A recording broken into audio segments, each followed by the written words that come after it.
ചെട്ടികുളങ്ങര ദേവിയുടെ തിരുനടയിൽ നാടൊന്നാകെ സമർപ്പിക്കുന്ന കെട്ടുകാഴ്ചകളെ വരവേൽക്കുവാൻ കാഴ്ചക്കണ്ടം ഒരുങ്ങി. ക്ഷേത്രത്തിന് മുൻവശത്താണ് വിശാലമായ കാഴ്ചക്കണ്ടമുള്ളത്.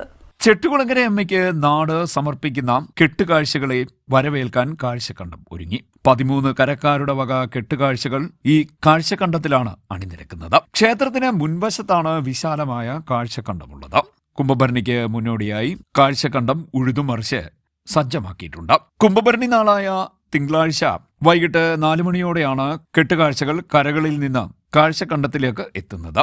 ഗ്രാമവീഥികളും വയലുകളും പിന്നിട്ട് കെട്ടുകാഴ്ചകൾ എത്തി ദേവിയെ വണങ്ങിയ ശേഷം കാഴ്ചക്കണ്ടത്തിൽ നിലയുറപ്പിക്കും. ആദ്യം ഈരേഴത്തെക്ക് കരക്കാരുടെ കുതിരയാണോ ഇറങ്ങുന്നത്. പിന്നീട് കരകളുടെ ക്രമമനുസരിച്ച് ഈരേഴ വടക്ക്, കൈതത്തെക്ക്, കൈതവടക്ക്, കണ്ണമംഗലം തെക്ക്, കണ്ണമംഗലം വടക്ക്, പേള, കടവൂർ, ആഞ്ഞിലിപ്ര, മറ്റം വടക്ക്, മറ്റം തെക്ക്, മേനാമ്പള്ളി, നടക്കാവ് എന്നീ കരകളുടെ കാഴ്ചയുരുപടികൾ ഒന്നൊന്നായി കാഴ്ചക്കണ്ടത്തിലേക്ക് എത്തും.